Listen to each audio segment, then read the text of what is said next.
G'day folks and welcome to Australian UFO Sightings official podcast.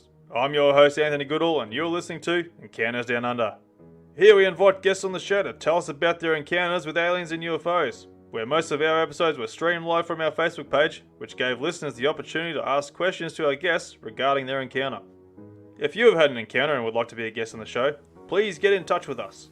You can send us a message through our Facebook page, Encounters Down Under, or send us an email at australianUFOsightings@outlook.com.au. Be sure to join us on Facebook and share with your friends and family to help us grow, and hopefully encourage others to come forward with their encounter.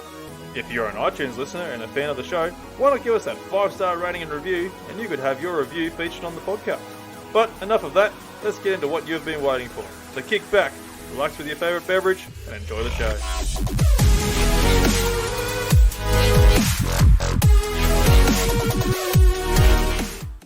G'day folks and welcome to another episode of Encounters Down Under. On this episode I was invited on the night show with Anthony from the local HUON and Kingston FM radio station in Tasmania. Anthony hosts a show inviting people from all around Australia with knowledge and experiences regarding the paranormal, cryptid and UFO topic. I was fortunate enough to be invited to talk about my own personal experiences and discuss the podcast and what's happening around the world regarding UFOs in general. You are listening to HUON FM and this is the night time. My name's Anthony and as I mentioned earlier, tonight is going to be all about UFOs. Now, joining me on the phone is Anthony Goodall from the Encounters Down Under podcast. He was a guest last week, but I went over time with my first guest, and we only had about 20 minutes to talk, and it was nowhere near enough time. So I'm glad to have him back on the program. Are you there, Anthony? G'day, mate. How you going? Got you this time? Yeah, mate. Good to have you back. I'm just getting the levels right here. Now, let's do a quick recap for the people who weren't listening last week. You had a sighting yourself in about 2015, was it, or 2016? It was, about 2015, somewhere around about New Year's time. So basically what happened was because I operate in the mines area in Blackwater in central Queensland there, I was in the truck at the time there, cruising the ramp. It was probably about 11 o'clock at night, doing the night shifts there. And I seen two orange lights sort of just cruising across the sky from a westerly to southeasterly sort of direction. And I'm thinking, what the buggery is that? You know, and jumped the two-way there, try and talk to the other boys or the other people on the crew that night, and try to get an idea, see what their perspective is on the whole thing. And to me, they weren't going overly fast, but to me, I immediately thought it might have been two fighter jets flying side by side in a bit of formation, right, and cruising along in that direction. But there was no navigation lights of a classic plane that you would see. So all I'm just thinking is I'm seeing the afterburners. And whilst it wasn't doing anything phenomenal, it just kept going the same direction and just watched it for about a good maybe 5 minutes whilst I was cruising along and kept my eye on it and just went over the horizon there. And it wasn't until later until I went in for a bit of smoko, a bit of lunch that night, talking to the other crew members there and asked them the question, did you guys see these two little orange lights? And they're no, we saw them. They went straight to the top of us. And so, what was it, two fighter jets or what's the go there? What the hell were they? And they said, no, they weren't fighter jets or anything. We've got no idea. Because, for one, they made no noise. And if they were fighter jets, undoubtedly you're going to hear them, no worries at all, depending on the heights. And they weren't really that high either. So they got probably maybe 10,000 feet, maybe a little bit more. And so, being that high, you're definitely going to hear fighter jets over any sort of machinery work, really, because they're that bloody loud. So it sort of makes you wonder, what the hell did we see that night? Because it just created an absolute buzz that night. And were these lights flashing at all, or were they just a constant light? Just a constant orange sort of light. Yeah, that's strange for an aeroplane. They normally have, obviously, hazard lights on them all the time. Now, before this incident, you weren't really a UFO guy. Is that correct? Well, no, it's sort of I was in the scene. I had a bit of an interest. It's something that always spiked my curiosity of what is actually out there. Because obviously, you go out every night, you see how many stars are out there. So, undoubtedly, my whole family sort of had the whole vibe. They're we can't be the only ones around in this universe. So the idea of something being out there was always a strong possibility in my family. And so sort of from there, I just got the curiosity, and it wasn't until I really had that experience then that sort of really boosted my real interest in what was actually out there. Because obviously I heard stories of people's experiences there, seeing weird things in the sky or these objects doing some phenomenal things that defy our known capabilities.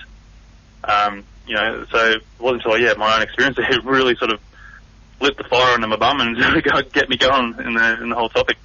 And from there, you started a podcast and created the Australian UFO sightings page. Is that right? Yeah, it was, yeah. So we've seen heaps of other pages there on Facebook there, but we wanted something like a bit more dedicated, a bit more secure for people to sort of share their experiences. So we created the page first and dedicated to people to go and share their experiences there. We're in a bit of a safe environment because obviously the whole topic is taboo and, people get classed as a crazy person, on drugs, all that sort of stigma that's still attached to it, it's not really good. So we need to try and create something there that's create a safe environment for people to share their experiences without the whole ridicule.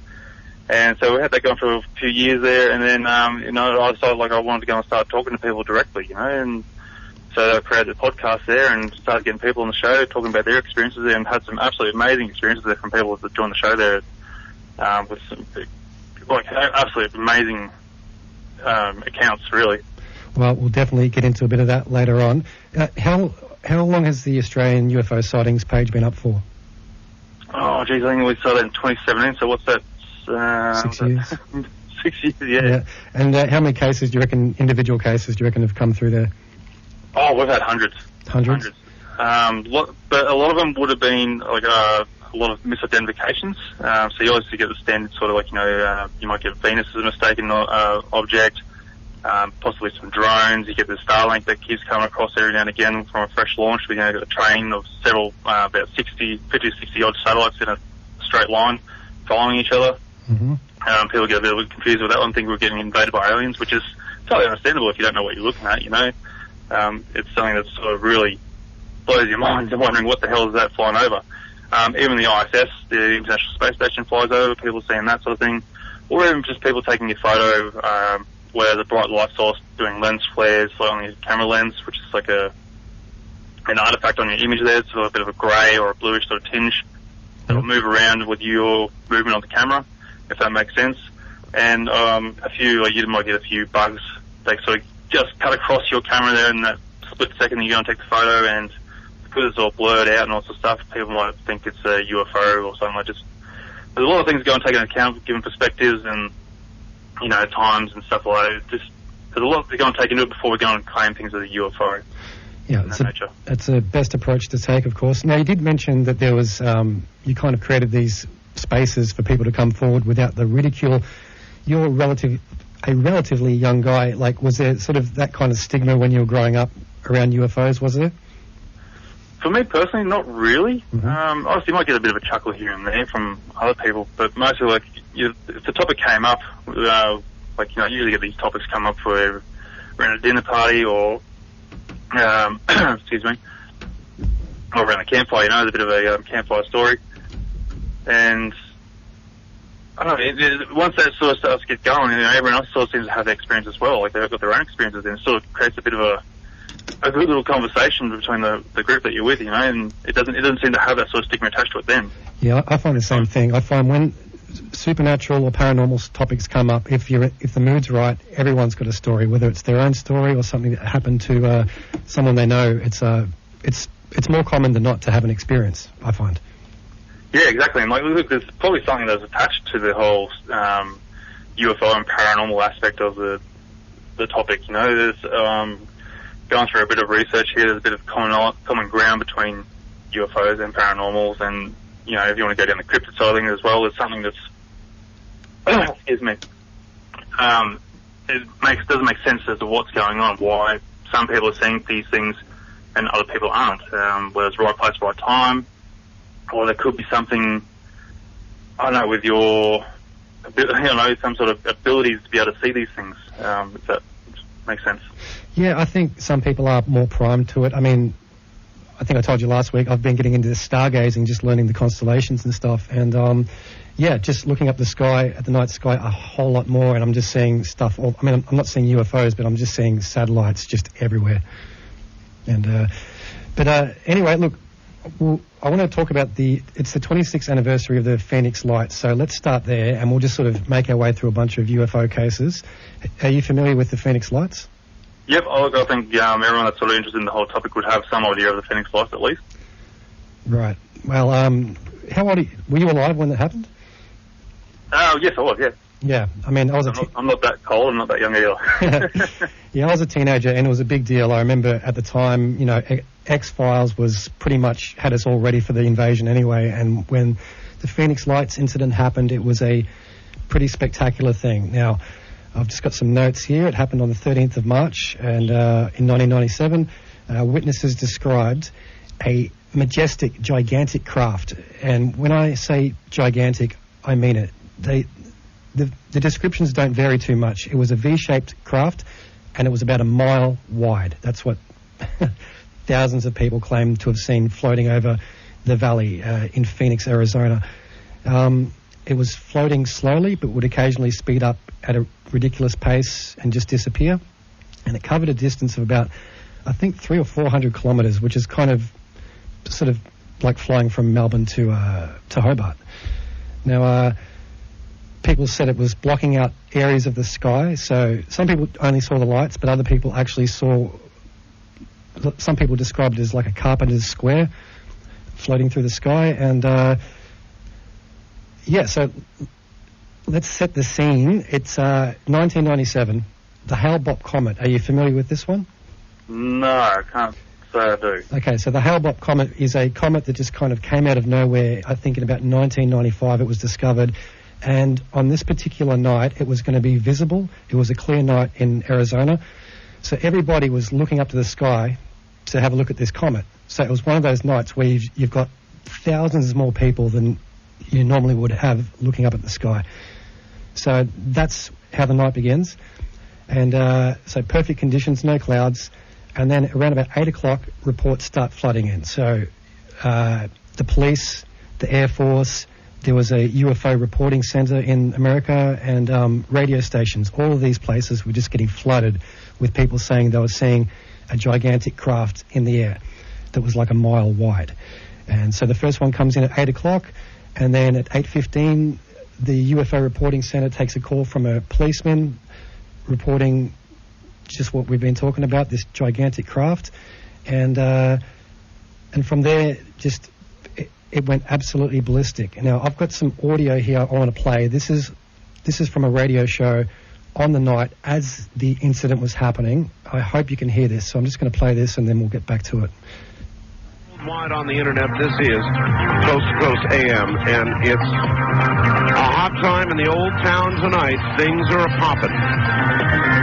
Peter Davenport, who is at the Seattle UFO Reporting Center, has a lot to tell us about what's been going on this evening, this night, perhaps even now, in the skies over Arizona and elsewhere. Peter Davenport at Seattle's UFO Reporting Center, a place that gathers reports from all of you on what's going on out there, and what's going on out there tonight includes some rather strange occurrences in Arizona. Here is Peter Davenport. Peter. Good evening, Art. Hi. What in the world is going on? Well, I'm not sure myself, but it's been a very busy night in the skies above Arizona tonight. Just about 3 hours ago, we started taking calls, nose to tail, from all over Arizona. The first call came in from a retired police officer who lives in Paulden, Arizona. That's, I guess, about 150 or 200 miles straight north of Phoenix, north of Prescott, Arizona. Right. He was out with his family driving. They saw a cluster of lights. It looked like 4 or 5, maybe 6 of them in a large cluster. That was the first of what turned out to be many calls. Those objects were seen over Paulden. A minute later, they were seen over Prescott, Arizona. A minute later. That's, it's got to be at least 50, maybe more like 100 miles between Paulden and Prescott, Arizona. 2 or 3 minutes later, they were seen all over Phoenix, Arizona, over Glendale, over Tempe, and literally the calls were coming in on top of each other. Listen, I can tell you it's true because I sat down here at the board just before the program, began to answer a few calls, and the Arizona calls were frantic. Art, you should see what's going on down here. Yeah. So what are people saying? What is the best description of these objects so far? Yeah, there have been multiple descriptions, but the people up in northern Arizona saw lights that were distinctly red by by the time they'd gotten down to Phoenix, they were white, the color of stars, bluish-white, people described. It is still not clear to me whether we're dealing with one extremely large object or whether, in point of fact, there were 5 objects. Or another observer reported that when one turned, they all turned together, as if by the same command. Now, I don't know if that's changing orientation of lights on a single large object or what. So there it is, Art Bell on Coast to Coast. Could you hear that, Anthony? Yeah, good, mate, yep. Excellent. So that was a radio report that was happening as the event was unfolding. Gives you kind of an idea of the excitement and the mood at the time. And years later, Art Bell, the host of that radio station, was talking about that night and said there was literally hundreds of calls coming through from frantic people all over the valley. So that's how the event began. And it would be like a couple of months before the true scope of what happened sort of became obvious, because obviously back then, 1997, the internet is in its infancy, no social media, so it's just one of those stories that that's getting around town, you know what I mean? Now, are you aware of the second event that took place over Phoenix at about 10 p.m. where they dropped the flares? Yeah, I have read something about that. That sort of makes it interesting on top of that. So it's like, it sort of makes you wonder why they're dropping flares after a mass sighting, just to, you know, is it just trying to continue like a bit of a pandemic, or is it like a test of some way? It sort of makes you really curious into why they would do something like that. Absolutely. We'll get back to that in a second. You are right on the same tracks that I'm on with that one. So to recap, at about 8 o'clock, you've got these sightings come in, and they last about 2 hours and over a distance of about 400 kilometres. And then at about 10 p.m. that night, over Phoenix, Arizona, there's like a mountain range, and 7 gigantic orbs of light were seen by pretty much everyone, because at this point, apparently, there was like a fever pitch in the area, and everyone was calling their friends and saying, did you see the UFO? So everybody's outside looking, and then they all look to this mountain, and there's these 7 giant orbs kind of spread out a similar size to this craft, about a mile apart. And lots of people caught this on video on their camcorders, and there are videos available online on YouTube and whatnot. And now these are 2 very separate events. And like you say, it's interesting that they would drop flares that night. Not only drop flares, but drop flares that look similar to the craft that was sighted. So my opinion is that some sort of craft was being tested, and that the flare... And either people weren't supposed to see it, and the flares were dropped as a decoy, so the army could say, hey, there it is, that's what you saw, flares, everybody shut up. Or I've also got another theory that they chose that night knowing that people would be looking up to the sky, and just to see what the reaction would be. And again, use the flares to kind of throw everybody off and try and conflate the 2 events. So that's kind of how I see it. Now, the most important person in this story, I believe, is the governor at the time, Fife Symington. Now, he ridiculed the event. He held a press conference and said that he'd caught the people responsible for the Phoenix lights, and he brought out this alien guy dressed up as an alien in handcuffs. And, you know, everybody in the press had a good laugh about it, and that was kind of it.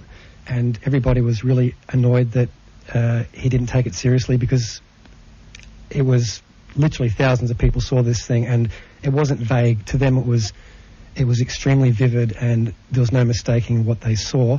And then 10 years later, the governor came out and said that he was a witness. He actually saw not just the lights, but the craft.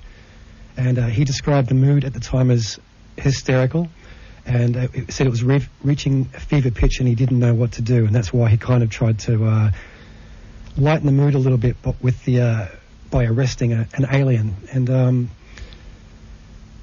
he said that he was making calls to the Air Force, the FAA, the National Guard, and that nobody had an explanation as to what the first sighting was.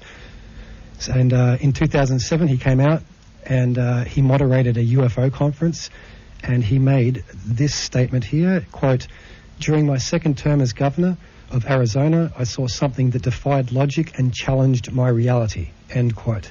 And other comments made at the conference when answering questions, he said that there was a massive public reaction and concern, something he'd never experienced, and we've already gone over that. And he goes on to say, quote, "I'd now like to set the record straight. I never meant to ridicule anyone. My office did make inquiries as to the origin of the craft, but to this day they remain unanswered. I still do not know what it was.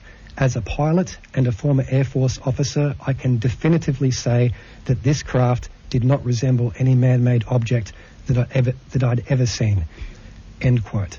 And so that's the Phoenix Lights. Years later, the US Army came forward and said that it was the original V-shaped object was actually Operation Snowbird, which was they said it was 5 Thunderbolt A-10 Thunderbolt planes that were flying in a V formation, which is ridiculous because these airplanes are single pilot, single seat craft. They're quite small, and it would be pretty hard to mistake 5 small aircraft for a mile-wide giant spaceship. So, I mean, it's a wild story, and one of my favorite UFO sightings of all time. And do you have anything to add to that one, Anthony? Not really, mate. It's probably just got to be the biggest mass sighting known to our known age at this point. You know, to have something so broadly seen from thousands of people, I think just blows everything out the window of what they're trying to cover up. You know, people are aware of what they saw. They understand that whatever they're trying to cover up was a lot of crap, basically. But dropping those flares to try and recreate the whole scenario, you know. And people aren't stupid, you know. And that's but they think that everyone is stupid, and they keep trying to come up with these weird stories and trying to backtrack themselves of what they don't understand, you know. They're all afraid of what the world might do if they do release some sort of credible evidence that there is something out that we don't know. Like, say, for example, aliens, we don't know what they are. But, you know, I think there's a perfect example that back in 1997, you know, that people weren't really panicking. They didn't understand what it was, but they were still defensive in the fact that they tried to cover it up. You know, they wanted to be held. They wanted to be like believed in what they saw. They didn't want to be acting like claim like they're crazy people. Yeah, I mean, as military crafts. Yeah, look, I've listened to dozens of these people giving their accounts, and they are all so sincere, and they just scoff at the idea that it was 5 planes flying in formation, because everybody who got a good look at this thing said that they were just awestruck. It wasn't just, that looks like something weird. It was like, it looked like an aircraft carrier flying through the sky. It was just beyond imagination. And, so people were not happy with the lack of investigation. And it wasn't until 10 years later that they got a little bit of vindication when the governor came out and said that he actually saw it himself. Now, the 90s were what do you call it? Giant black triangles were big in the 90s. They were seen sort of all over America. You've got the Belgium Night of the Triangles and the UK as well, a lot of triangle sightings. In Australia, how do we go for giant black triangles? Look, nothing really on the highlights of anything. There might have been like a few people who did see something strange, like in triangular crafts, but nothing that really hit the media-wise. So there could be a few stories out there that did get put out there. I can't remember if there's any specific at this point, not at least for that in the 90s, but recently they've had some stories there where some people have seen some triangular crafts, but mostly hovering around military bases as such. So when people see something that's unusual, there seems to be some sort of common ground where they're seeing these things around military bases. So whatever their interest there is, we're unsure whether there is a connection between the military and these crafts, whether there's some sort of secret sort of communication going on. That's just a speculation. It's really hard to sort of get a grasp on what exactly has been seen when things haven't been reported in that nature, because people are too afraid to sort of come out and talk about it, because like you're saying, old mate Mayor there, mocking everyone's handcuffing the alien, you know, and that's a stigma that's still attached to it to this day. But we're slowly getting away from it. But of course, back in the 90s, everyone just claimed you as a drug addict, crazy person. You don't know what you're talking about. You need to go into a crazy nut house, you know, as sad as it seems. But, you know, people want to be held credible for what they're telling the stories, you know. Yeah, man. Absolutely. Now, just a quick aside for that story. Kurt Russell, the actor, you know this guy, right? He sounds familiar. Kurt Russell, Big Trouble in Little China. He was the man back in the 80s. An A-list actor, married to Goldie Hawn. So he's come out just recently in the last few years and said that he was actually the, civilian pilot that called in the Phoenix Lights. He'd forgotten all about it. He walked in, his wife was watching a UFO documentary and they were talking about the Phoenix Lights, and he was like, that rings a bell. He went and checked his logbook, and he was the guy, the first civil aviation guy to call in the lights. And what he said, the craziest part about it was that if he hadn't seen his wife watching that documentary, he just would have forgotten all about it. He saw this giant craft and then just forgot about it. And I wanted to ask you, because I've heard this many times before, people have these crazy experiences. They see something inexplicable and then they just forget about it. And they kind of remember it like a day later or a week later. Do you hear of this happening very much? It happens quite often. It's amazing how something like you're saying, like something so exponentially, such an exponential experience, you know, can be just gone from your memory. We're going down this path, I'm going down a bit of the wormhole here, but, you know, whether these beings or something have some sort of interaction with you and they can wipe your memories, or because we don't understand it, you know, we're still like questioning, it's kind of weird or cool, you know, a bit of a buzz, and then, you know, the buzz goes away and you don't think much more of it and it's just sort of forgotten over time. But then some people, you know, they'll hear of other people's experiences and then something jolts their memory, you know, and then they're like, oh wow, okay, I remember having something, like, you're explaining something like, I don't know, say for example a triangular craft or some sort of saucer-shaped object that's seen something weird, and like, yeah, I remember something like this now, I had something set back here, so it's something that's going on with it, whether it's I don't know how to explain, like, you know, there's some sort of... I agree, it could be some sort of psychological thing where it's just too much to comprehend and your brain just pushes it to the side. Or it's been forced upon you from whatever these things are, you know, it's strange. Why not? I mean, some UFO cases are so full on with what these craft are able to do, then why can't they wipe your memory if they can do everything else that they're doing? Wiping someone's memory shouldn't be too difficult for them. So we'll leave the Phoenix Lights there and let's get into some Australian topics. Now, this is one of the all-time great Australian cases, the Westall UFO case, 1966. I'm sure you're familiar with this one.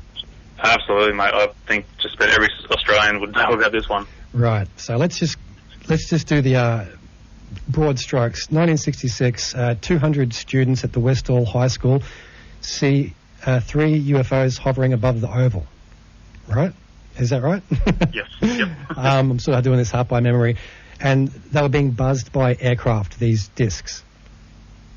And now, so I think this happened just before recess. So the kids that were outside seeing these things come running into class saying, there's UFOs outside. When recess breaks, all the kids go out and they're all watching these things in the air.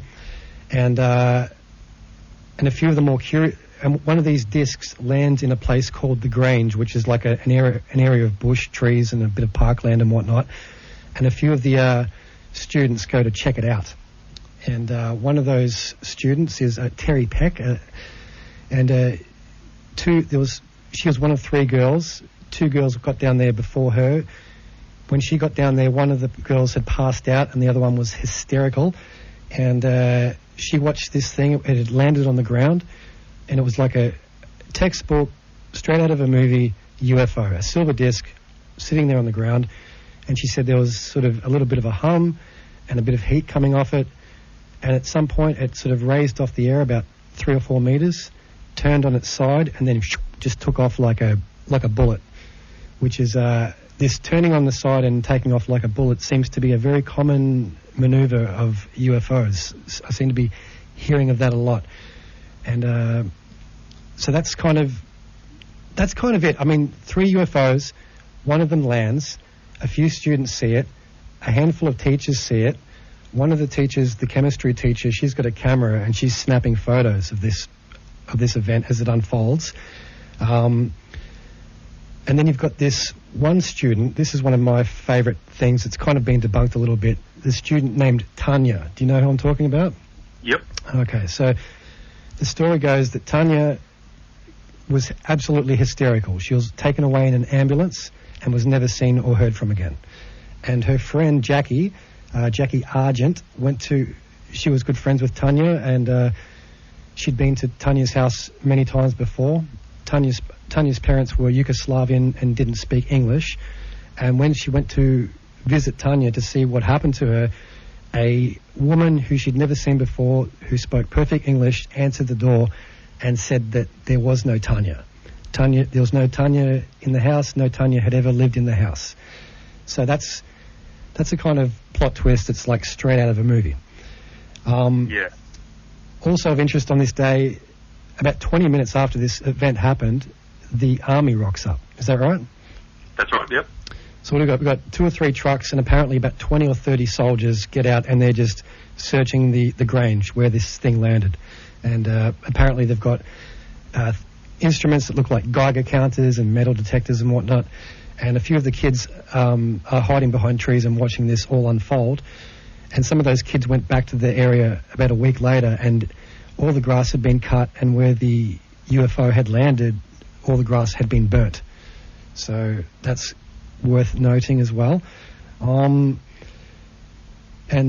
yeah, so on the day that this happened, about 2 hours later, a general assembly was called, and all of the kids were told that it was a special weather balloon, and to stop being stupid, stop making up lies, and they weren't allowed to talk about it ever again. And the ones who did got detention.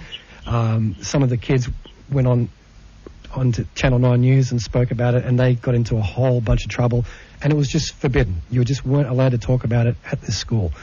So UFOs, broad daylight, over at high school, 200 kids see it, about 6 or 7 teachers see it. One of the teachers takes photos. Now, apparently one of the students reckons that they saw this chemistry teacher arguing with one of these army guys who was basically wrestling the camera out of her hands, and there's sort of no follow-up on that. Have you heard anything about the photos that she took? Did they ever surface? No, nothing ever surfaced from that, unfortunately. Everything was very well hidden and taken away. Even any reports on the whole matter were either burnt or lost somewhere, or never to be seen again, at least anyway. So nothing on the whole Westall incident was ever recovered, well, as far as I'm aware. There was absolutely an investigation, because obviously there was the uniforms described to army experts said that the only people who dressed like that back then were U.S. Air Force, which is interesting. And another interesting thing is that they arrived 20 minutes after the incident, which is, I've heard this from many accounts, that there was no deployable soldiers in the area that could have got there that quick. So it just it makes you think that obviously they were tracking this thing. Is that fair to say? Yes, no, absolutely. There's something that's going on behind the scenes there, to the point, like you're saying, there's turn up out of nowhere. They had no absolute idea where these things were at the time.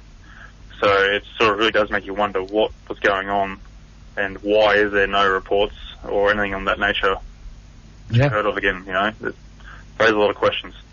Certainly does. Now, your mate Ross Coulthard, let's talk a bit about Ross Coulthard, because he has kind of shed some new light on this case. Ross Coulthard, I have trouble saying his name for some reason, legitimate, mainstream, long-time Australian journalist. He's kind of, ever since the 2017 Nimitz report came out, he's sort of been deep into the UFO subject matter. What do you think about a guy like that getting into UFOs? Is it a force for good or bad? Oh, look, I think it's absolutely fantastic that a journalist is actually taking it seriously to go and try and investigate into the whole thing altogether, because, as I was mentioning before, the whole topic is taboo. And to go on and sort of risk your career to go and report this kind of topic is a massive risk and can do a lot of damage to your career. So to actually have someone who's actually taking it seriously is in the media is held pretty in high regard to Australia for being a well-known reporter, an award-winning at that. It's absolutely fantastic to see someone taking on the role of investigating into these things. Yeah, I agree. He has resources that most people don't. He has the backing of Channel 7 and all of their money and whatnot. And that, I guess, is why he was able to get the teacher who was basically had the Men in Black show up at his house. So what happened was one of these teachers, the young science teacher, he was, I'm just trying to find his name, Andrew Greenwood. He was a science teacher, and he saw the UFO along with all the students. And he tried to report on it, and about 2 weeks after the incident, there was a knock on his door, and there was a plainclothes person and then one senior Air Force official, and they basically told him to shut up. And if he kept trying to talk about it, that they would just say that they would have to make a report saying that he was drunk on the job and then he'd have to lose his job. Now, this guy, for 55 years, did not speak about the event. He's only come forward, I think, 2 or 3 years ago when Ross Coulthard managed to get hold of him and got him onto his Channel 7 show there. So that was pretty amazing to hear. I mean, it's just literally like something out of a movie. He, just a completely credible person, for 55 years just refused to talk about it. And, yeah, he was going to lose it all. He'd only just become a teacher, and they just said, hey, man, we'll just say that you were drunk on the job. That's wild. But the other thing that Ross managed to do was find Tanya. And unfortunately, Tanya, she doesn't really talk about the ambulance ride or disappearing off the face of the earth. She just said that she got sat down in, I think, the principal's office with a couple of plainclothes people, and they just told her that it was a fancy weather balloon and she wasn't allowed to talk about it. Do you have anything to add to that? I'm sort of blanking on what she said exactly. Yeah, no, that's pretty well right. She wasn't really too clear on what happened exactly, but it sort of goes against the whole story that got told from, I think, Tanya, I think it was, told us everyone the story of her, like, being hysterical and taken away. I think I might have to write names wrong here.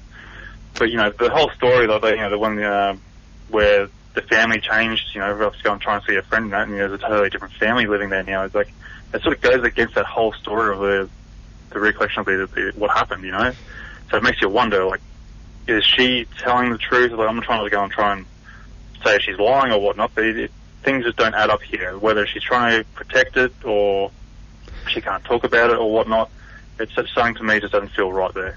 Well, she didn't refute it, so they just didn't talk about it at all, which is interesting because I think, to me, that's one of the craziest parts of the story, to just have one of these witnesses just vanish off the face of the earth and never be seen again. So that's Westall. That's, of course, one of Australia's most famous UFO cases, 1966. I just want to briefly mention another UFO case from the same year, 1966, which is the Tully saucer nests. Have you heard of this one? Tully saucer nests? No, don't think so. I'll keep it brief then. So this happened 1966 near my dad's hometown of Tully, North Queensland, and this is the very first crop circle of the modern age. So, thanks. I've got to turn my phone down. So you've got in the early morning a farmer named George Pedley driving his tractor past a lagoon, and he heard what he described as a loud, ear-piercing hissing sound, and he thought it was he had a flat tire, so he pulled over to fix it, and then he said he saw a UFO sort of rise up out of the lagoon, and then vanish off in a puff of blue vapor. He investigated the lagoon, and he found a giant swirling clockwise, a classic crop circle, just a circle, no crazy patterns or anything like that. And this was a very famous case. My dad was a teenager at the time. He went out and saw the circle that was left in the thing. Now, what's interesting about this case, it made headlines around the world, and about 10 years later, the British crop circles started becoming a phenomenon, and two of the main culprits of these of the hoaxers anyway, Doug Bauer and Dave Chorley, they came forward and said that the Tully saucer nest was their inspiration. So that one event kind of kicked off the whole modern-day crop circle phenomenon. Do you get into the crop circle subject much at all, or what? Not a lot. I sort of try to avoid it because, like you're saying, there's a lot of hoaxes that try and do it, and there's a lot of CGI ones out there now, people doing a bit of artwork and trying to claim them as real crop circles, but you don't really hear of like any genuine ones these days, which is sort of strange in that nature. It's like, why was there such a big thing on, crop circles being created, but nothing much to recent days? Not that I'm aware of anyway. Right, yeah. I mean, it seems to be mostly centred around Britain, which just kind of tells you that people in Britain like making crop circles, I guess. It's yeah. But some of them are impressive. I mean, some of them that just show up overnight. If they're done by people, they're done by hundreds of people because they're gigantic and intricate. And but then again, I guess with GPS technology, you can kind of draw anything, couldn't you? Well, yeah, but plus, like, the amount of work they got to do to go and do a hoax like that too, like, which sort of brings along like the credible nature of these crop circles. Like, are they hoaxes or not? Because the amount of work that goes into it, they've got to be precise. Mm-hmm. And from claims of the genuine sort of crop circle is they're not snapped at the base, they're sort of bent over, like as if heat sort of got to them and they're sort of bent over because of the heat instead of, snapping at the base. So whether these guys are going out with some heat guns back in those days, I don't know, and trying to bend them over to go and get these effects, it sort of makes you wonder, but I don't know, it's a real hard one to sort of get a grasp on if it's credible or not. Yeah, I think it is more prone to hoaxes than kind of any of the other UFO-related phenomena, that's for sure. Now, look, I want to talk about one more thing and then have a quick break for the weather and sponsors. Tell me about Min lights. What have you heard? Oh, Min-Mins, wow. Excuse me. That's a tough one too. There's a lot of different cases there in regards to Min lights. The biggest thing is that, people are driving along and seeing this light following them for a large amount of time, not moving, because obviously everyone knows, like when you're cruising along for long periods there, you go past lights and they go past you at a certain point, but these lights are sitting with you the whole time. And they don't move, they just sit there. And, until you sort of like really take notice of them, then they might sort of disappear. But then other times they're following directly behind your car, or they're following you around a path or around your house, so like they're actually physically moving around and whatnot. It sort of like makes you wonder, like, some people claim they have some sort of consciousness about them. And that's sort of like the hard part. Like, people are like going from a scientific sort of term, people think they're like reflections from, like, swamp gas, the common sort of explanation for them, but there is probably a little bit of credibility to that, maybe, because, like, the gases from the grounds and then, the lights from the horizons or your car or something like that. But with people who are reporting Min lights and saying they have some sort of movement of their own consciousness, it sort of makes you wonder, well, what are they? Because they're not some sort of swamp gas, Well, like you say, some of them could be definitely related to a truck in the distance and weird refractions from dust in the air and whatnot. But some of the cases are absolutely bizarre, and these kind of happen sort of in the outback a lot, like sort of where it's flat and dusty. Is that fair to say? Yeah, absolutely. Yep, that's sort of the most common ground for them. Yeah, I remember hearing about them heaps when I was a kid, but not so much anymore. In 1988, probably one of the most famous Min-related cases would be the Knowles family. I'm sure you've heard of this one. Yep. So let's have a look what my notes say. So in the months leading up to their incident, there had been a bunch of sightings of Min lights, a bunch of reports. Now, Faye Knowles and her 3 sons were driving their blue Ford Telstar towards Mundrabilla on the air highway around 5:30 in the morning. They reckon that they were buzzed by an orange blob, and it chased them for miles and miles, and at one point it picked their car up off the ground, and the car filled with like a weird kind of a smoke. And at the time that this was happening, one of the sons described it felt like his brain was being sucked out, and the whole family said that when this was happening, they felt like they were dying. And at one point they blew a tyre, they pulled over the side of the road. They all got out of the car and ran away, and they reckon that this orange blob was it looked like it was trying to find them. It was sort of floating around the car and going back and forth like in a search pattern, and then it kind of disappeared. So they come back, they change the tyre, then they take off, and they reckon they were doing 200 kilometres an hour in a Ford Telstar, which is kind of hard to believe, but that's what they say. And they rocked into the police station just frantic. And have you ever watched these people give their testimony? Yes, I have, yeah. Yeah, what do you reckon? Look, they look pretty credible. Like, when they sort of recollected, like, you sort of see that there is a bit of a genuine sort of emotion behind their explanations. So, whether they're really good actors or, you know, this thing actually really happened, you know, it's sort of, you get on the fence with it, because obviously it's hard to sort of debunk their theory or their stories, you know, and their experience. So, I guess it's up to personal perspectives, really, on how you want to treat it. Well, apparently a bunch of other people saw these lights that night, and some of them saw, well, some witnesses say that they saw the light chasing their car, which is interesting. And whatever the case may be, it definitely wasn't if that actually happened, it was more than just a refraction of light from a distant truck. I think that's fair to say. But I find their testimony, especially the son, one of the sons with the long hair, he gave an interview the morning after, and he looks like he just saw something crazy, and he looks genuinely terrified. So he's a good actor if he just made that up out of thin air. And I haven't really heard much since then. Is there any has anyone ever tried to sort of get hold of those people to sort of follow up on it, do you know of? I've sort of tried to track them down a little bit for myself, but also a bit hard to sort of get a hold of them unless they changed their names at the time there, but I just don't have the resources to try and really track them down well enough. But going on, continuing on the story though, like there's even reports where they had like a bit of strange residue over the car, like a powdery sort of oily sort of residue over the entire car from the scenario. And I've also got another case that's happened similar to that, which reports a similar thing over the car as well. So, which I feel sort of gives a bit more credibility to the story in that nature.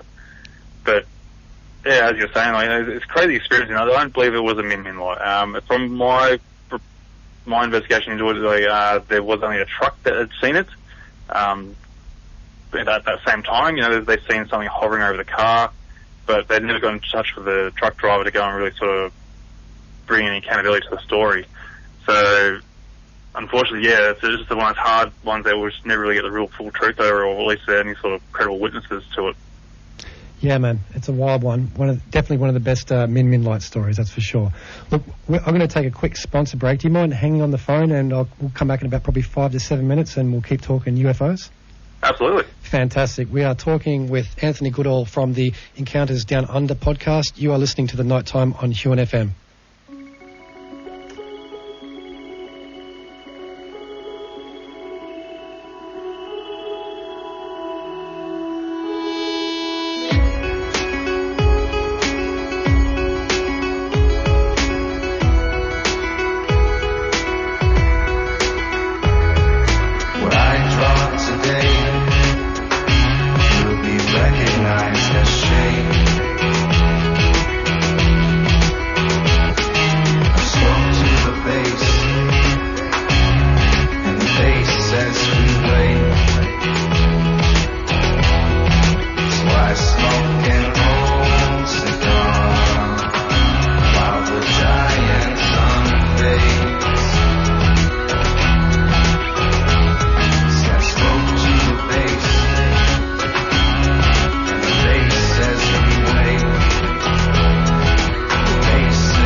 Are you looking for somewhere local to take your partner for your anniversary or to celebrate your birthday, or just don't want to cook tonight? Serving lunch and dinner 7 days a week and an array of function rooms catering for groups of 5 or 150, the Commandy Hotel in Port Huon is a great local choice for all of your outing and function needs. The chef has designed a delicious menu centred around fresh local produce to whet any appetite. Start your weekend on Friday with happy hour, come in Sunday mornings for a mouth-watering brunch, or end your weekend off with a Sunday session on the deck. Check the website or Facebook page for opening hours. A sponsor of HUON and Kingston FM. Ladies and gentlemen, boys and girls, for all your weekly local community news, from school events, council news or local sporting events, buy a copy of the HUON News at a number of the local establishments, a sponsor of HUON and Kingston FM.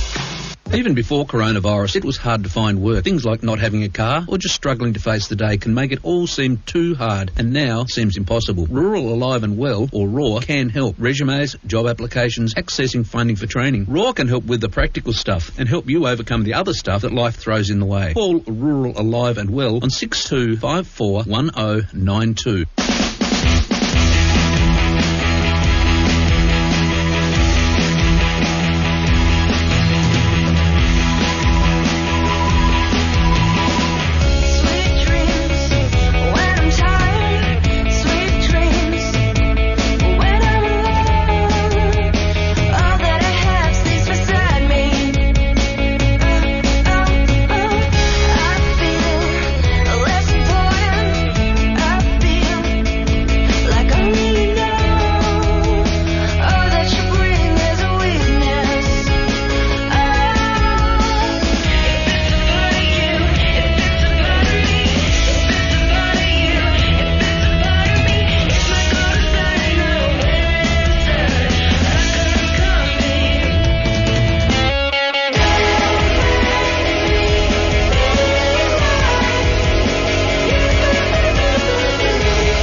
day destroys the night. Night divides the day. Try to run, try to hide. Break on through to the other side. Break on through to the other side. Break on through to the other side.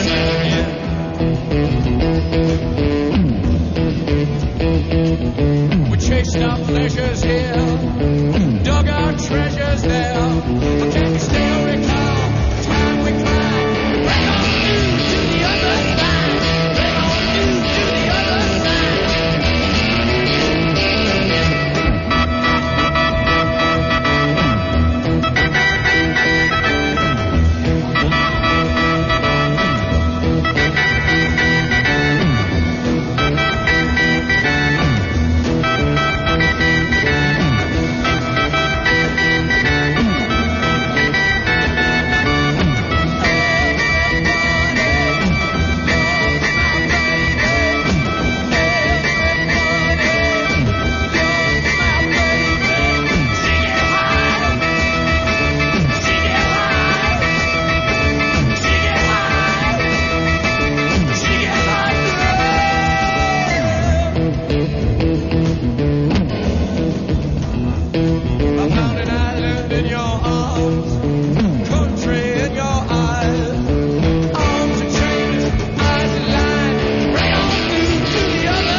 Every Friday night from 9 p.m. till midnight. Listen to the Midnight Special with John and Big Dave. Some shows are about stories, while others are about the news. This show is all about the music on HUON and Kingston FM. 95.3 and 98.5. I love these guys.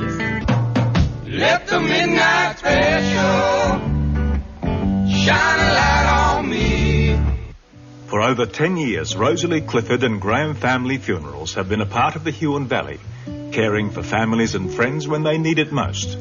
Being a local, Rosalie knows how important it is that every wish and every detail is carried out perfectly with absolute care and compassion. It's about your family remembering the good times and celebrating life.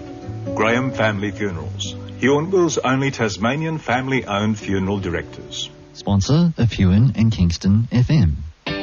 Ladies and gentlemen, boys and girls, for all your weekly local community news, from school events, council news or local sporting events, buy a copy of the HUON News at a number of the local establishments, a sponsor of HUON and Kingston FM.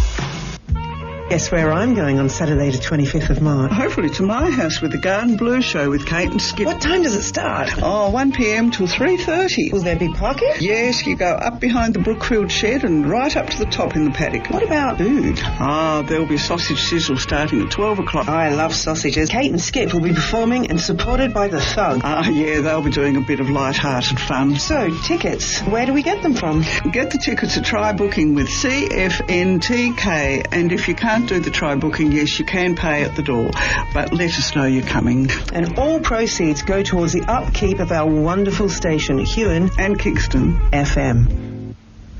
Yes, you are listening to HUON FM indeed. This is the night time, and on the phone with me I have Anthony Goodall, the host of the Encounters Down Under podcast, and also the what do you call it? The Australian UFO Sightings Group, the founder of that. Is that correct, Anthony? That's right, mate, and host of the Encounters Down Under podcast. Yep, mentioned that, so you mustn't have heard me. Now, so let's get into what you do. Let's, you host you've got a Facebook page with over 30,000 members. Is that right? Yeah, I haven't really checked the stats lately, but yeah, we've got a phenomenal amount of members on there, more than I sort of expected when we first created the group, so it's absolutely amazing. So you've heard hundreds of individual cases come through that page and through your podcast. So let's talk about some of the more interesting ones, shall we? Absolutely. Right. So is there one case that you've sort of stumbled across that you haven't heard anywhere else that's come to you that sort of keeps you up at night or just gives you the heebie-jeebies? Look, there's probably a few of them there. It's more the ones where people experience being abducted. That's a bit of a scary scenario in itself when you think of being abducted. So obviously, most of these cases where people are reporting of being in that scenario is where they've been asleep, they wake up, and they could be having beings standing over the end of their beds, or they could be in some sort of room that's unfamiliar to them at the time. And while some of them don't really have a recollection of the next day of these experiences there, they might have something that's a few years down the track or a bit of time, something that might jog their memory, and they go, I think I've been abducted. And then these memories sort of start sweeping back, and I think a lot of them, people sort of question, did it really happen? Was it a dream? And in itself, just even just the thought of being abducted is scary enough. And the fact is, we don't have any control whether we get abducted or not. They're going to take you regardless. And I guess that's just, really scary on that sort of part. Of the people who get in contact, what percentage would you say involve abductions?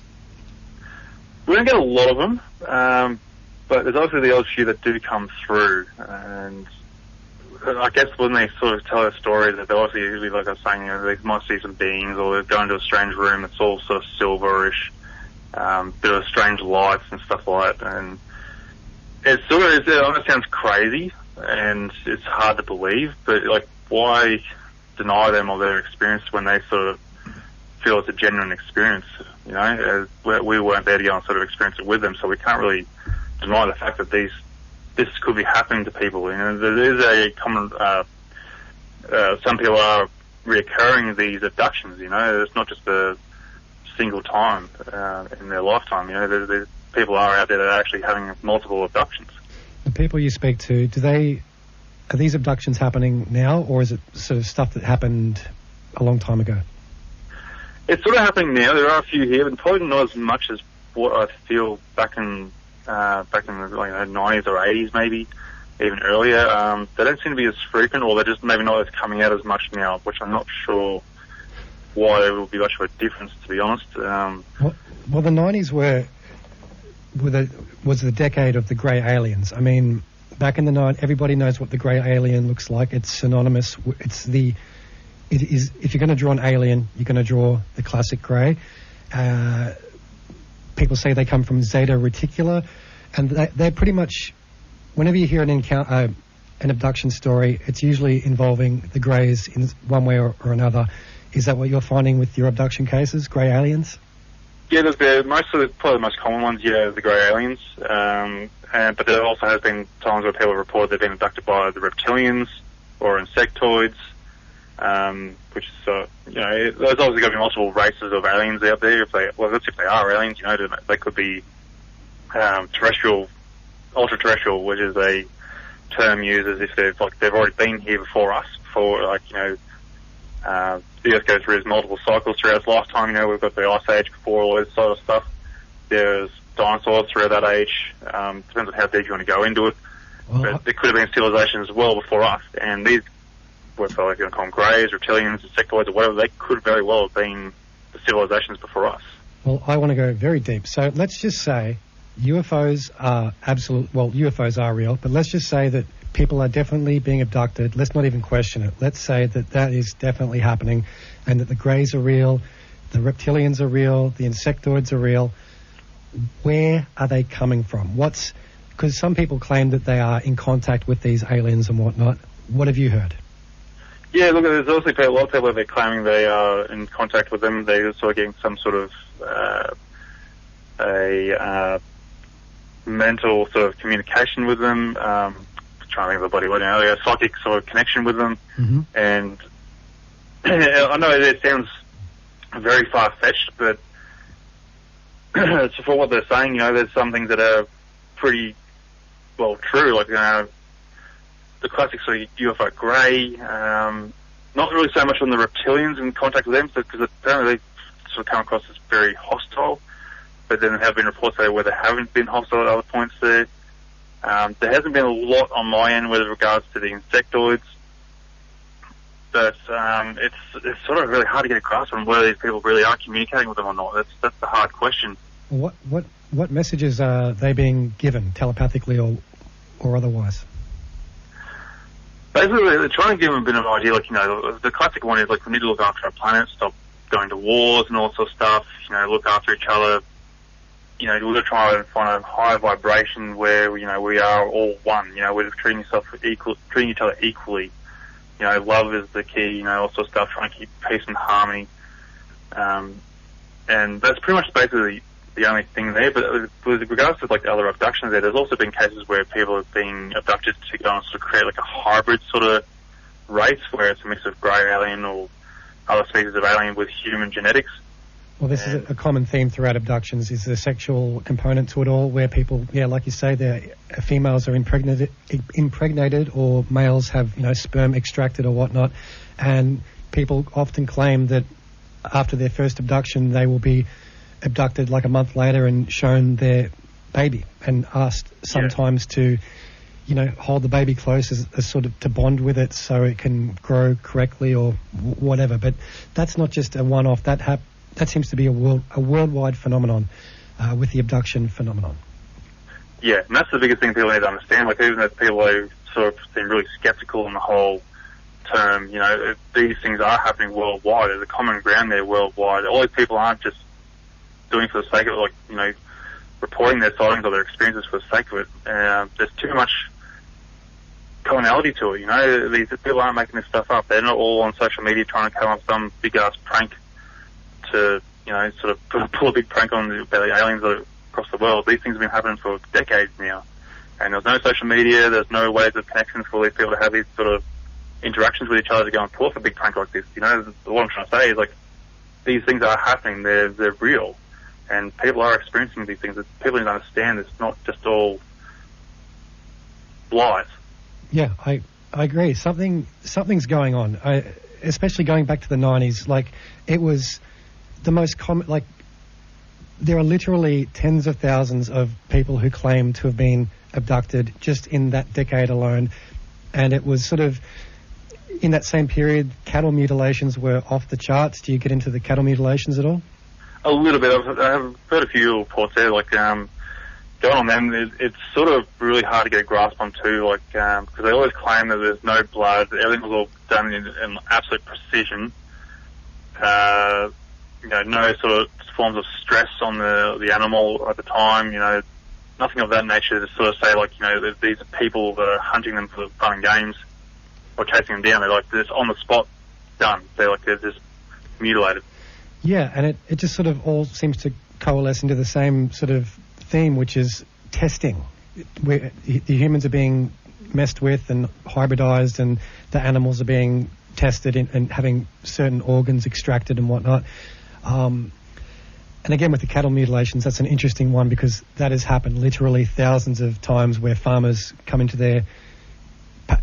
across 10 or 20 cows that have just had their tongues taken out with no obvious signs of human interaction, of any kind of interaction. They're just there with no tongue, no blood, no sign of a struggle.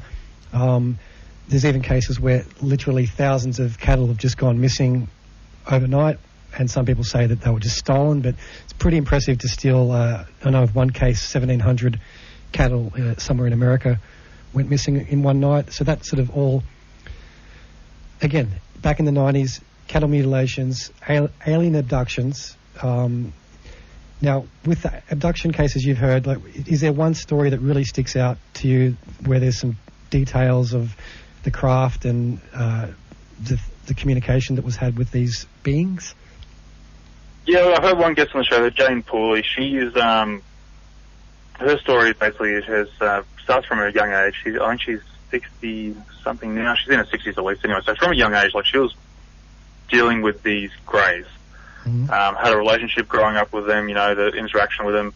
And obviously they were getting some sort of, like eggs or some sort of samples from her during the time. And she actually even eventually has a family that's part of the hybrid sort of species, and apparently has a little bit of slight interaction, not as much these days apparently, but back in those days though, she was like talking to them and the constant abductions, bit of interactions, and like, it sounds like very far-fetched, but who can deny her the experiences there? Where she's like very comfortable to come forward with it. It's something that's happened in her life, and why question it?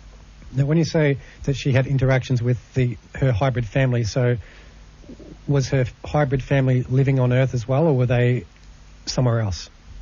No, they got their ship apparently. There was even times where they even let her sort of control the miniature crafts, like I suppose you call them a bit of transport vehicles inside the ship. She would also interact with other beings in there as well, getting shown around the ship as well from her memories. And to her it was a pleasant experience. There was nothing really there that was sort of really scary from the classic sort of UFO abductions. And this was happening to her since she was a child? Yeah, right. And what was her description of the craft? Oh, I'm drawing the memory now. I don't think she really gave much of a description of the craft itself, but obviously the classic saucer shape from memory. But inside it was like very sort of bright and silverish from memory. I really got to jog my memory on this one here. But it was very, it's basically like its own civilization on the ship, a full-on city encased in this whole ship. And wherever it is located, I'm not 100% sure, but it's obviously somewhere nearby, just outside of our reach of observations. Yeah, well, I mean, it makes sense to me. If we were going to ever do interstellar travel as humans, I think it'd be like that movie Passengers, where they basically have a city, in a spaceship, and by the time you get to your destination, it's been 80 plus years, and they have all the farms and whatnot on the ship itself. So, I mean, why not? If this stuff's actually happening and these things are out there, then that sort of a setup makes perfect sense. Now, did Jane Pauley, did she say where these beings came from? Did they tell her? She sort of did, but she can't remember where exactly it was. They were from a distant sort of constellation somewhere, but I can't remember what constellation it was, unfortunately. Well, everything you've heard about the Greys, like, if you just had to say, from what I've heard, this is where they come from, where do you think? Well, it's one of the, apparently there's 70 different races or 70 plus different type of races of the Greys, so it's not any specific sort of one. And the common one is from the, as you mentioned earlier, the Zeta Reticular constellation. That's probably one of the most classic one, I suppose. But where the other ones are, I'm not 100% sure. Yeah, I mean, the Greys, I mean, it's they seem to be not dying off, but their activity seems to be a lot less than it was, say, 20 years ago. Now, I've listened to a couple of your podcasts. I listened to the one where the guy saw like a dog fight with some UFOs. Do you have any standout sort of cases that you've sort of come across that haven't been heard anywhere else that you can talk about? Yeah, look, the one you just mentioned then with Phil Tyndale, that's probably the highlight of my one. Also doing the podcast, listening to their story, to me that sort of just blows out everything that we sort of see or know interactions with UFOs. As I'll run through his story basically from what I can gather from remember. So basically, Phil and his brother were located in the hills of Adelaide somewhere. I can't remember exactly where.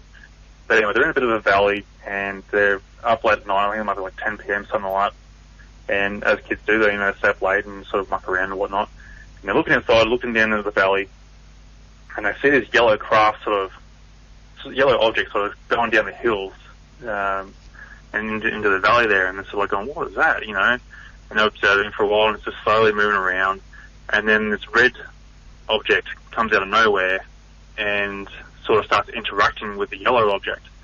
Now, the way that he sort of described it was the yellow one was trying to get away, but the red one was sort of using what can be called maybe a retractor beam or something like that, something like classic Star Wars thing, where they're getting pulled into the ship, and it's sort of fighting against the force of the retractor beam as it's trying to get away, and the other one's pulling it in, and that's what it sort of looked like. There's something in midair, sort of trying to get away. I know it sounds weird, but basically, eventually a bit of a dogfight on, like nothing like lasers or anything of that nature. It's just basically a cat and mouse chase.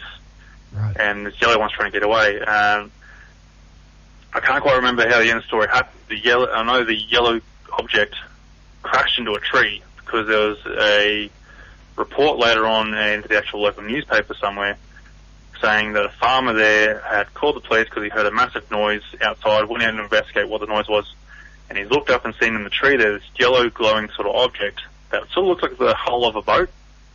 And it was just glowing yellow, and he's freaked out, run back inside, called the police, and the police have turned up however long later, and obviously no evidence of the craft being there. It's obviously disappeared between there because he didn't come back out. He was scared. He wasn't going to go back out there.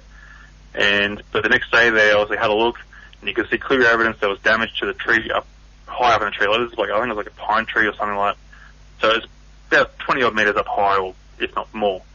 And yeah, clear evidence, damage to the tree, and nothing back in those days. I think it was about the 80s or maybe the 70s. I can't quite remember what year this happened. But obviously we've got nothing of those capabilities back in those days that can go and be flying around night time to even do a damage to the height of that tree.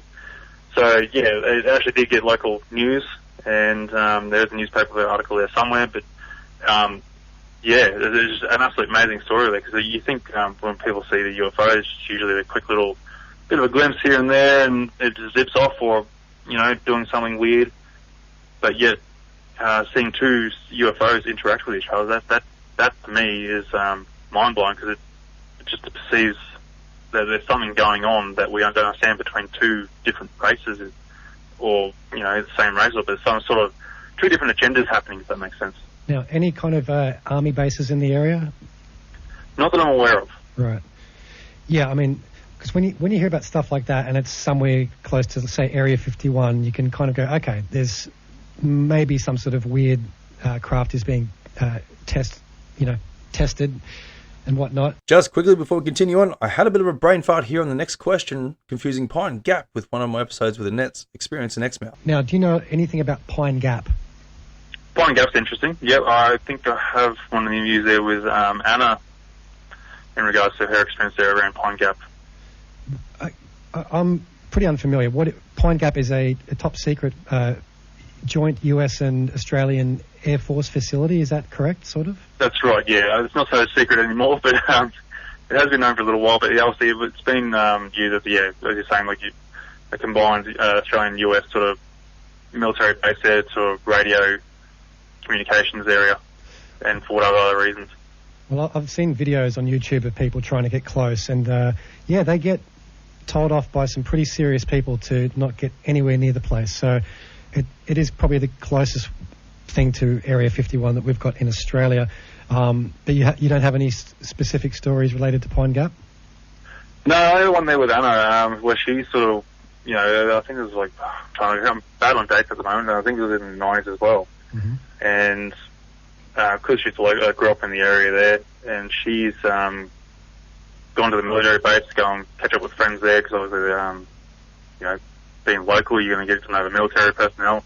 And she's gone to the base there, and after, I think, a bit of time there, they've taken her home. And that's where they experienced this craft following them. And the way she sort of described it, I think it was diamond-shaped sort of object. And she's freaking out, and then the two guys that are the military personnel, they've gone, it's back. They've seen this thing hovering around a few times over the previous nights. And so he was prepared. He's got his camera set up, ready to go, waiting for it. And they basically just, I think they just dropped her off and then chased after this thing from memory. And she's had to go and get herself back home. But it was the next day that the military, military police and all that sort of stuff brought her back in for questioning, and she was being interrogated, and basically they were telling her you didn't see anything, and she's like, no, I did see something, and they're like, no, you didn't. So, it was a classic sort of, you didn't see anything, you just keep going. It seems to be a common occurrence where people see something close to an army base, and then, like you say, they just get told off and to keep their mouth shut, or something bad might happen or whatnot.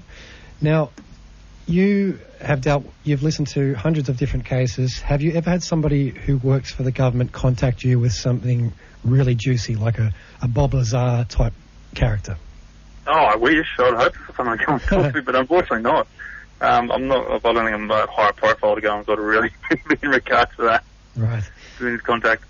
Well, you never know. Fingers crossed. I mean, of the cases that come through, like with your gut feeling, how many of them do you think are genuine? Whether or not they actually saw something that was extraterrestrial or whatnot, just that they are generally telling you that they saw something strange. Oh, look, when they describe something that sort of defies our capabilities of today's technology, then that's, to me, that they are seeing something genuine.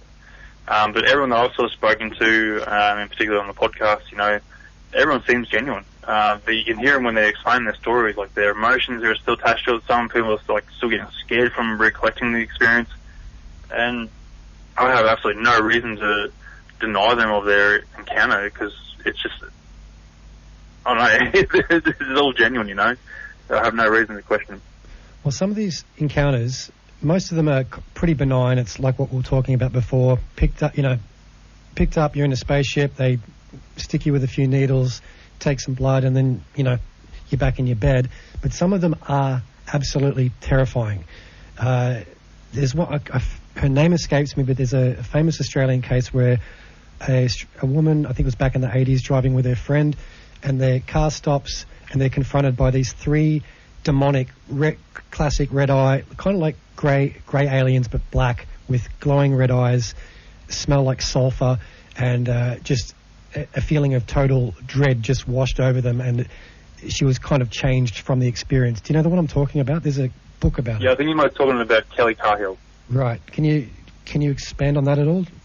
Yeah, so Kelly Cahill, I think that was early 90s, 92 or 93, and that was down in Victoria there around near the Dandenongs from memory. And they were she was driving along with her husband, and she seen this strange thing. She described it as like a blimp-sized object. Mm-hmm. And so they pulled up along the side of the road, and there was actually other people on the road as well, and they've actually seen it and pulled up a little bit further along. So this is the great part, because there's actually multiple witnesses. And from memory, she describes it as like, you know, they're observing this thing, like they could see some beings walking around this strange craft. And next minute, there's beings that are right in front of her, and like within an instant, split second.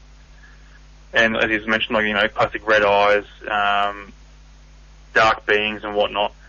And after that, I don't really recall much after that, but I think she describes it like she had a bit like missing time, as well as the other people as well. And got back home, and she was like, you know, feeling really unusual, feeling weird, and noticed that she had like some sort of markings on her, like triangular markings.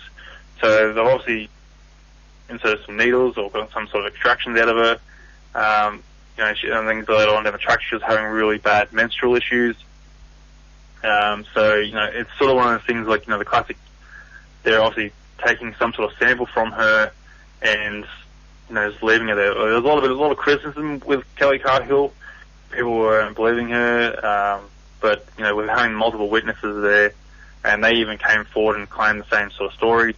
They didn't have the same results as her at the end of having the markings and whatnot, as far as I'm aware. But the fact that they were there and they can verify the whole scenario, you know, it sort of gives a lot more credibility to what she experienced. Well, I remember seeing her being interviewed when I was a kid, and it's one of the more terrifying interviews I've ever seen, because if she's lying, she's doing a great job, and when she's describing the incident, she seems terrified, just absolutely terrified. The whole description of these beings, these entities, is terrifying.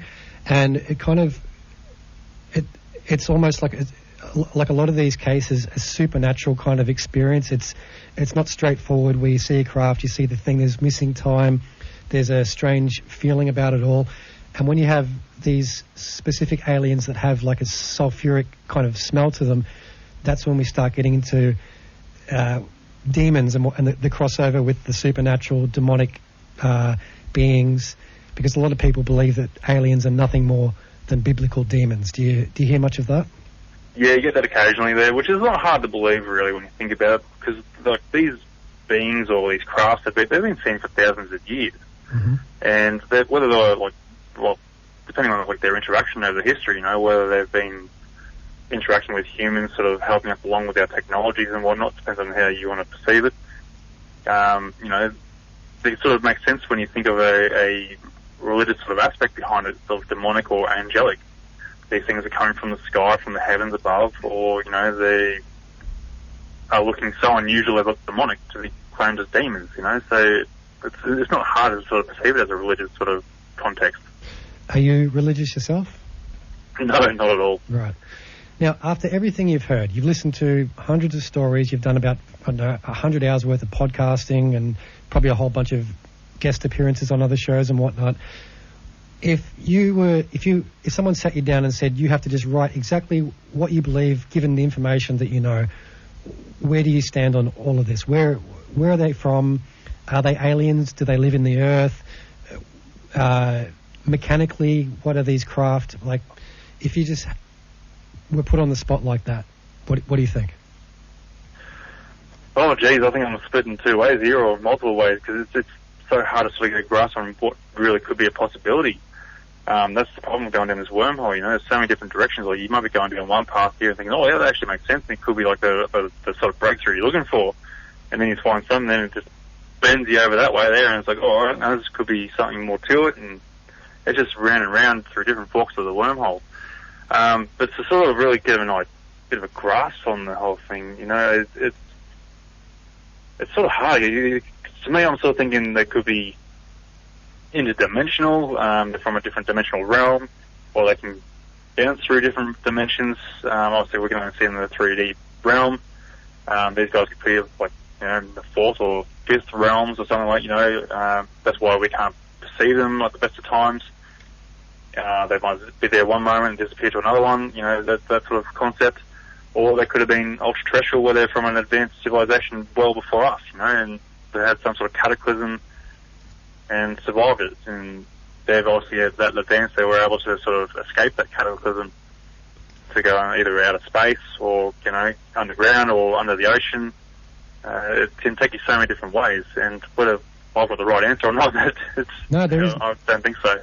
There's no right answer, but you don't have, like, if you just had to put your finger on one at all, or you're just not prepared to sort of to make that kind of a claim? Look, I'm sort of more firm on the ultra-terrestrial, where a previous civilization, you know, that sort of seems to make sense to me, like, you know, because the world's, I don't know how many millions of years old, and when you think about it, our human civilization, we're only, maybe 10,000 years old, if not maybe more. Yep. You know, what happened between that time where we were throwing sticks and stones to all of a sudden, like, 300 years or 400 years, going from, you know, making swords and bows and arrows to suddenly going through this technological boom. So when you say ultra-terrestrial, sorry, mate, when you say ultra-terrestrial, you mean like another intelligent life form like us that evolved millions of years ago, that have either gone away and come back or have never left. Is that kind of what you mean? Yeah, exactly. Yep. Right. So let's talk about the hollow Earth. I love this one. I mean, why not? The Earth.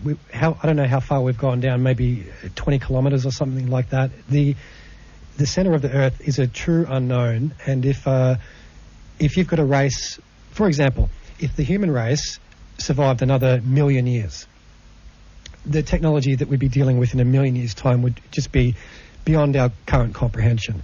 And we would be able to detect giant asteroids that we can't do anything about, and we would have enough time to either leave the planet or get inside of it. So to me, that's not too far-fetched.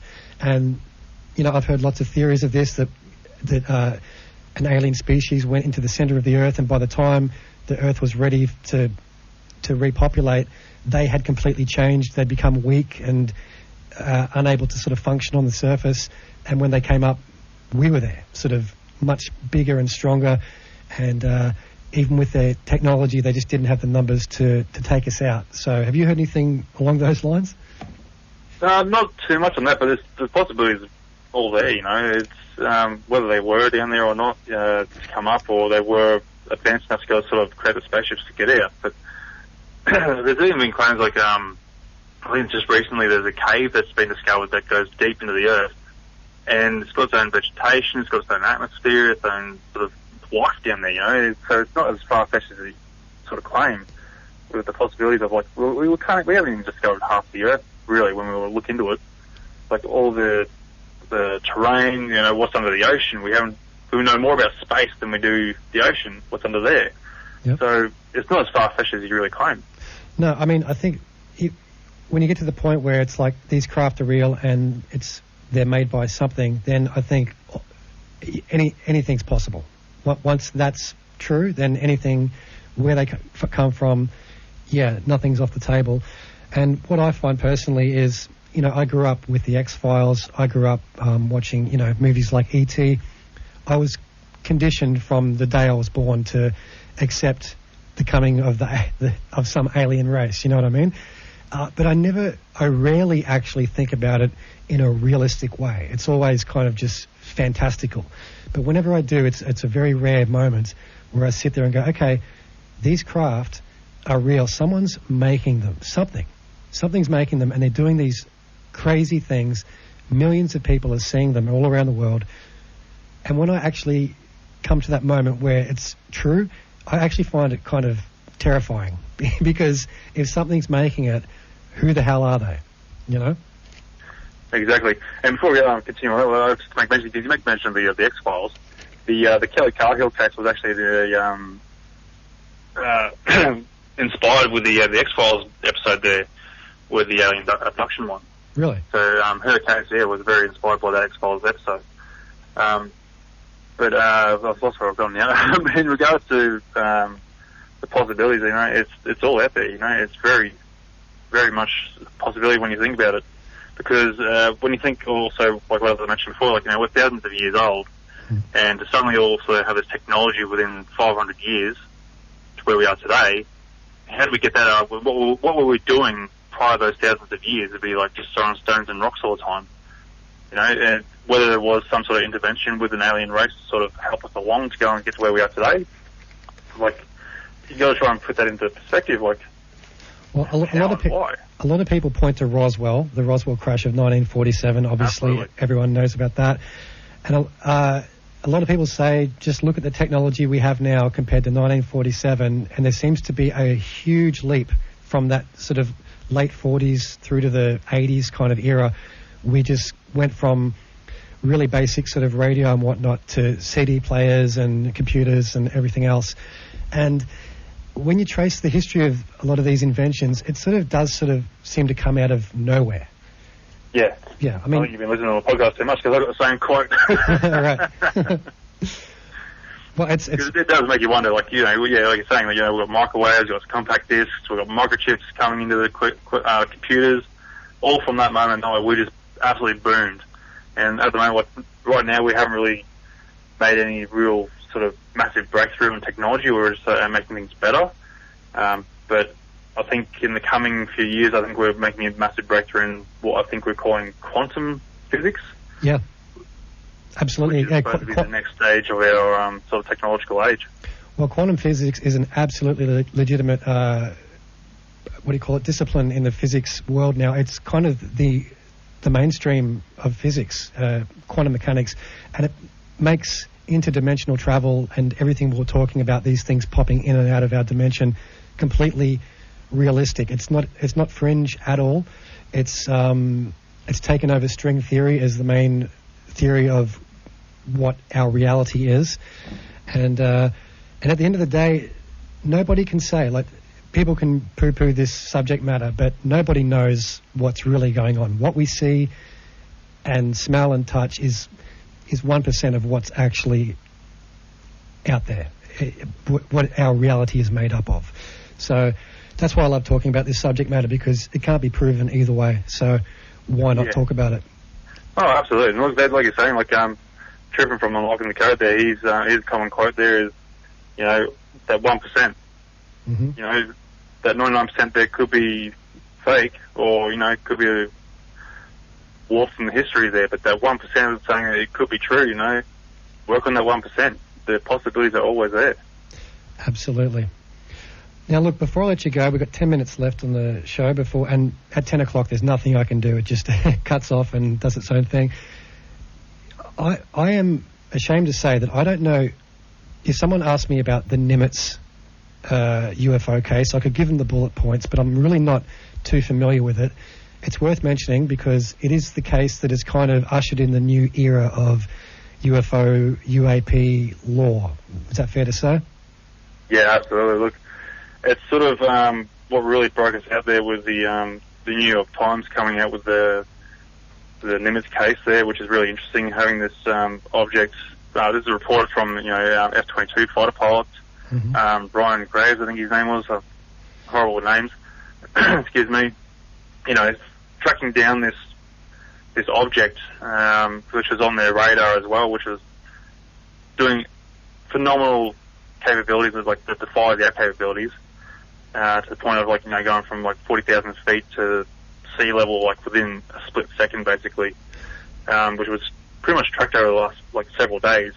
And it wasn't until a few days later, I can't remember the exact date, I think it was around 2004 from memory. Yes. That they actually finally tracked this thing and they actually got footage of it. I've got a bit of a bone to pick with that, but to go on, they were tracking this thing and it was defying anything that they could do. They couldn't keep up with it. For 1 second, they'll be having it, following it along, and next thing it zips along to somewhere else, and I could go on the story there. But to go and sort of pick my bone at it, the video evidence doesn't really give much credibility to the report that they gave. Right. Being the fact that it's from their the camera on the F-22, and whilst the object that they tracked was doing nothing phenomenal, it doesn't really give any credibility to the report in a sense, because it didn't do anything phenomenal. There's no real defined definition to the object to say that it is an alien craft or anything of that nature. It's just an object in the shape of a tic tac cruising along the ocean there at a reasonable pace. Exactly. I mean, and if you don't understand how to read the instruments on the screen, then yeah, it's literally just a grainy video that makes no sense. But what is most stunning about that whole event is I think David Fravor is the pilot who interacted with it. So. Oh, yeah, so that's probably, yep. Someone else. Yeah, I don't know, you're right. Ryan Graves is, I think his interaction was a few years later, but with similar objects. Yeah. But, I mean, this is the case, I guess it's nearly 20 years ago now, but you've got a Navy pilot who didn't just kind of see something out of the corner of his eye. He saw this tic-tac-shaped object. I think he said it was about 40 feet long and probably 20 feet wide, hovering over the ocean, and the ocean underneath it was kind of churning, like there was something under the water. And this thing was just going zit, zit, like left, right, in completely like a video game, just stopping and starting. And when he tried to engage with it, it kind of mirrored his movements. And after that interaction, he had a, what do you call it, wherever he was going, his home point rather, when he got there, the Tic Tac was kind of there waiting for him, as if it knew that he was where he was going. So yeah, that's right. Yeah, I mean, I've really got to brush up on that story because it's one of those stories. Like, no matter how many times I sort of hear it, it's amazing, but it's still not that impressive. Like, it's when people talk about getting abducted and they're on the ship talking to grey aliens, to me that paints a much more vivid picture in my mind. But it's weird when a pilot who's so qualified to talk about this sort of stuff just says, yeah, it was like a tic-tac, it was flying around. It was 80,000 feet down to 20,000 feet in 20 seconds on their radar. Yeah, something phenomenal. Something that we can't do, at least. Yeah, absolutely. So that's just, it's weird that story's out there now, and multiple pilots have corroborated it. And besides people who are already into the UFO kind of topic, it hasn't really... Like, if I asked a bunch of my friends, I bet you half of them wouldn't even know anything about it, which is kind of crazy to me. Yeah, because it didn't get a lot of media attention. Like, it did have maybe like a day, something like, where it looks like, covering that sort of topic for the New York Times. Then after that, it just went blank. And you know, we were like the UFO community from my end, like we were waiting for this whole big uproar from, you know, the whole world basically going, oh wow, okay, these things are actually real. And I think it was like till 2017, I think, from not 2017, 2018 or 2019, something like that. I think was when the actual US government came out. I can't quite remember when exactly it came out, but this is when the US government, like, because they couldn't deny it anymore, because obviously their military pilots are admitting to these things. And US government admitted to it, and, you know, no one really cared, because I think it was around the COVID time there. The COVID was taking over the whole media, and no one really cared. Which is unfortunate. And also, they confirmed that the videos were real, but they couldn't confirm what was in the videos. So I think I spoke to you about this last week, where this subject matter, which has been, you know, popular my entire life, it always feels like something's just about to happen. But even when you get a report like the Nimitz report, when you first hear it, it's like, holy crap, this is it. This is going to blow everything apart. But then it just kind of doesn't really go anywhere. Yeah, like, look, we've been like waiting for this big, massive breakthrough for everyone in the UFO community, because like everyone wants to be felt their experiences as accountable. You know, they want to be believed for their experiences there by the US military admitting to these things. So not everyone's, you know, crazy. You know, that's to me, I feel that's where it should be, like where everyone's credible. So unfortunately, we keep waiting for this breakthrough, but nothing happens on that nature. It just keeps getting shot down.